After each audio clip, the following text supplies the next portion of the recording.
हरिओम तत्सत। तो चलिए एक बार फिर से हरिनाम के साथ कथा को आगे बढ़ाते हैं।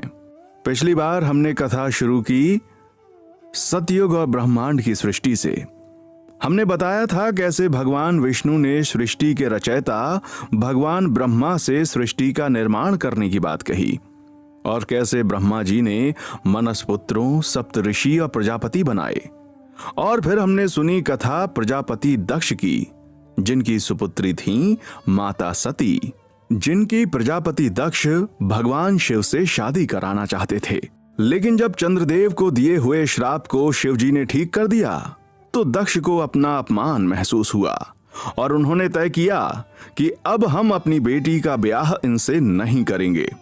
अब सुनते हैं आगे की कहानी। तो जब दक्ष प्रजापति ने ये बात माता सती से कही तो माता सती बहुत ही परेशान हो गईं। दक्ष उनसे बोले, वो औघड़, बाघ की खाल पहनने वाला, पहाड़ों पर गढ़ों के संग रहने वाला तुम्हारे लिए उचित वर नहीं है और उसने हमारा अपमान भी किया है। तो अब तुम उसे भूल जाओ, उससे तुम्हारा ब्याह नहीं हो सकता। ये सुनकर तो सती को बहुत ही बुरा लगा, क्योंकि उनका हृदय तो भगवान शिव में लग चुका था। उन्होंने अपने पिता से इस बात पर विरोध किया, परंतु दक्ष भी अपने निर्णय पर अड़े रहे। तब जाकर सती ने शिवजी को प्राप्त करने के लिए कठिन तपस्या की। उन्होंने कठोर व्रत रखे और शिवजी की आराधना में दिन रात लीन रहीं। उनकी तपस्या से प्रसन्न होकर शिवजी प्रकट हुए और उन्होंने सती से विवाह का वचन दिया। पर वचन देने से पहले भोलेनाथ ने सती की भक्ति और प्रेम की परीक्षा ली। उन्होंने सती से पूछा, क्या तुम सच में मुझे अपना पति मानना चाहती हो, जो केवल भस्म रमाने वाला, बाघ की खाल पहनने वाला है? तो माता सती ने उत्तर दिया, हे महादेव, आपका हर रूप मेरे लिए सुंदर और पूजनीय है। तब महादेव स्वयं विवाह के लिए तैयार हो गए और जब स्वयं महादेव तैयार हो गए तो दक्ष की पूरी मर्जी ना होते हुए भी भोलेनाथ और सती का विवाह हो गया। दोनों चले गए संग संग कैलाश पर्वत पर। अब वहां जाकर दोनों आराम से रहने लगे। दोनों का जीवन बड़े ही सुख से बीत रहा था और फिर एक दिन सती और शिव कैलाश पर्वत पर बैठे आपस में बातें कर रहे थे। तभी उन्होंने देखा आकाश से कई विमान कनखल की ओर जा रहे थे। उन विमानों को देखकर सती ने शिवजी से पूछा, प्रभु, ये विमान किसके हैं और ये कहाँ जा रहे हैं? भगवान शिव ने उत्तर दिया कि देवी सती, आपके पिता ने एक बड़ा यज्ञ आयोजित किया है। सभी देवता और देवियां उसी यज्ञ में भाग लेने के लिए इन विमानों में बैठकर जा रहे हैं। इस पर सती ने फिर बात पूछी, क्या मेरे पिता ने आपको यज्ञ में भाग लेने के लिए बुलाया नहीं? भगवान शिव बोले, आप तो जानती हैं कि आपके पिता मुझे पसंद नहीं करते। उनकी मर्जी के बिना ही ये विवाह हुआ है, तो फिर वे मुझे क्यों बुलाएंगे? माता सती सोच में पड़ गईं और फिर मन ही मन सोच कर बोली, महादेव, मेरी सभी बहनें यज्ञ पर जरूर आएंगी। बड़े दिन हो गए उनसे मिले हुए। अगर आप अनुमति दें तो मैं भी अपने पिता के घर जाना चाहती हूं। यज्ञ भी देख लूंगी और सबसे मिलने का मौका भी मिल जाएगा। इस पर भगवान शिव ने कहा, इस समय वहां जाना सही नहीं होगा।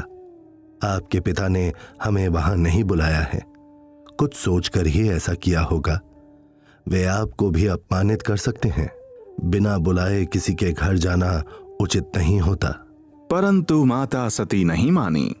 वो बार बार कहती रहीं कि वो जाना चाहती हैं। तो फिर शिवजी ने भी अंत में कह दिया, अच्छा ठीक है, चली जाओ।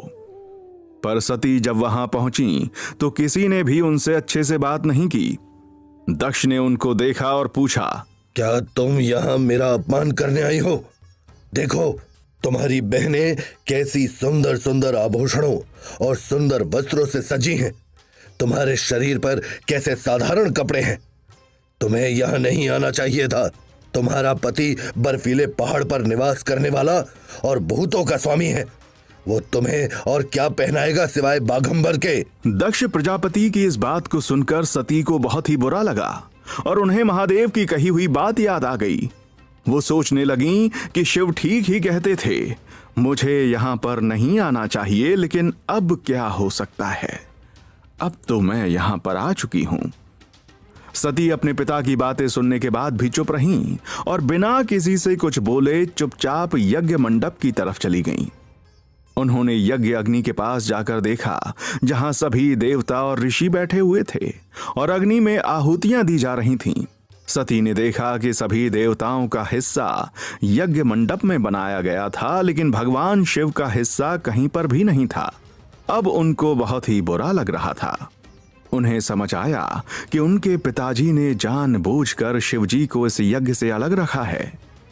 उन्होंने सीधे उनसे पूछा, पिताजी, यज्ञ में सभी का हिस्सा दिखाई दे रहा है, लेकिन शिव का हिस्सा कहीं नहीं है। आपने उनका हिस्सा क्यों नहीं रखा? दक्ष ने गर्व से उत्तर दिया, मैं तुम्हारे पति शिव को देवता नहीं मानता। वो भूतों का स्वामी है जो नग्न रहता है और हड्डियों की माला पहनता है। वो देवताओं की पंक्ति में बैठने योग्य नहीं है, इसलिए उसका हिस्सा नहीं रखा। अब माता सती की आंखें क्रोध से लाल हो गईं। उन्होंने क्रोध से कांपते हुए कहा, पिताजी, आपसे बहुत भारी भूल हो गई है। आपने महादेव शिव का अपमान किया है, वो भी अपने गर्व और अहंकार के कारण। उसके बाद माता सती देवताओं से बोली, आपको भी शर्म आनी चाहिए। आप कैसे इन शब्दों को सुन सकते हैं कैलाशपति के बारे में, जो संहार का प्रतीक हैं और जो पूरी सृष्टि को एक क्षण में समाप्त कर सकते हैं। पर ये ना भूलें कि वो मेरे स्वामी हैं। मैं अपना अपमान तो सह लूंगी, लेकिन उनका अपमान एक क्षण और नहीं सहूंगी। और ऐसा कह के सबकी आंखों के सामने बिना डर के माता सती सीधे यज्ञ की धधकती हुई आग में कूद गईं। यज्ञ मंडप में हाहाकार मच गया, अफरा तफरी का माहौल हो गया। देवता खड़े हो गए और चारों ओर भागने लगे। और जैसे ही ये अशुभ समाचार अंतर्यामी भगवान शिव को मिला, उनके क्रोध की हर सीमा पार हो गई और उनकी जटाओं से एक भयानक आकृति का जन्म हुआ, जिनका नाम था वीरभद्र। शिव ने वीरभद्र से कहा कि जाओ और दक्ष के यज्ञ को पूरी तरह से नष्ट कर दो। और जब वीरभद्र सेना लेकर यज्ञ की ओर आगे बढ़े तो अशुभ संकेत दिखने लगे। रक्त की वर्षा होने लगी, जिससे परेशान होकर यज्ञ के आयोजक दक्ष ने भगवान विष्णु से मदद मांगी। उधर वीरभद्र हजारों विशाल नागों को लेकर देवताओं पर हमला करने पहुंचे और क्रोध में कांपते हुए यज्ञ को नष्ट करना शुरू कर दिया। यज्ञ मंडप में भगदड़ मच गई। देवता और ऋषि सब डर के मारे भागने लगे। वीरभद्र ने घोर संग्राम किया और तुरंत ही दक्ष का सर काट दिया और फेंक दिया उसे। अब भगवान शिव को इस घटना की सूचना मिली। वे कनखल में एक भयंकर तूफान की तरह पहुंच गए और जैसे ही उन्होंने हवन कुंड में सती के शरीर को देखा, भगवान शिव अपने आप को भूल गए। सती के प्रेम और भक्ति ने शंकर के मन को विचलित कर दिया। अब देखो, ये वो भगवान शंकर हैं जो आदि योगी हैं, जिनमें पूरी सृष्टि को नष्ट करने की क्षमता थी। वो बौखलाई सी हालत में सती की जली हुई देह को देखकर अपने कंधों पर उठाकर चारों दिशाओं में घूमने लगे। शिव और सती का ये अद्भुत प्रेम देखकर पृथ्वी रुक गई। ग्रहों ने चलना बंद कर दिया। सभी जीव जंतु त्राही त्राही करने लगे, पर शिव जी का क्रोध शांत नहीं हो रहा था। वे सती के शरीर को लेकर तांडव करने लगे और उनके तांडव से पूरा ब्रह्मांड कांप उठा। अब भगवान विष्णु और ब्रह्मा जी भागे भागे गए और शिव जी को शांत करने लगे। शिव जी को शांत करने के प्रयास हुए, परंतु वो किसी की भी नहीं सुन रहे थे। सबको लगा, भाई आज तो सृष्टि का विनाश हो जाएगा।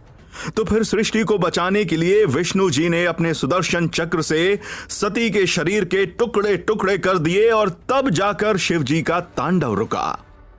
और जानते हो, माता सती के शरीर के विभिन्न अंग जहां जहां गिरे, वहां वहां शक्तिपीठ स्थापित हो गए और आज तक वहां आदि शक्ति की पूजा होती है।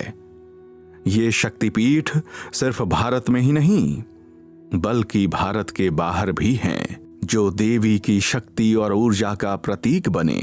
अब जबकि तांडव समाप्त हुआ, तब शांति से ब्रह्मा जी ने शिव जी से प्रार्थना की कि वो दक्ष को पुनर्जीवित करें। दक्ष तो प्रजापति हैं, सृष्टि के संचालन में उनकी महत्वपूर्ण भूमिका है।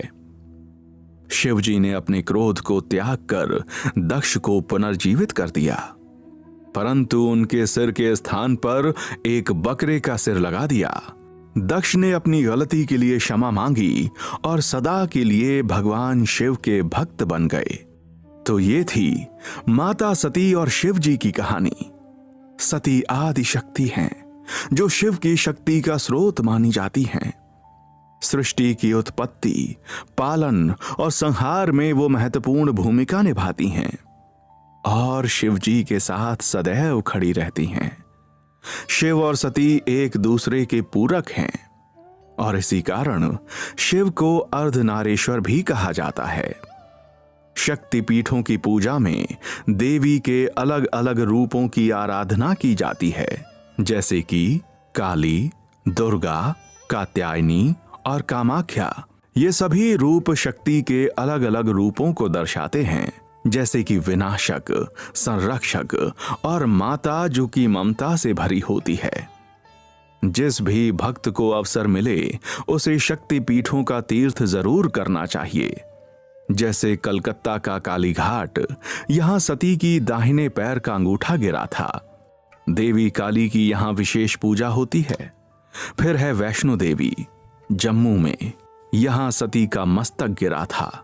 वहां तो हमेशा ही भक्तों की भारी भीड़ रहती है। फिर असम का कामाख्या, यहां सती का योनि भाग गिरा था। यहां कामाख्या देवी की पूजा होती है और यह स्थान तंत्र साधकों के लिए बहुत ही महत्वपूर्ण है। और जानते हो, भारत के बाहर भी कुछ शक्तिपीठ स्थित हैं, जैसे पाकिस्तान में हिंगलाज माता, श्री सुगंधा बांग्लादेश में, यहां सती की नाक गिरी थी। नेपाल का चंडी मंदिर, यहां सती का एक नेत्र गिरा था।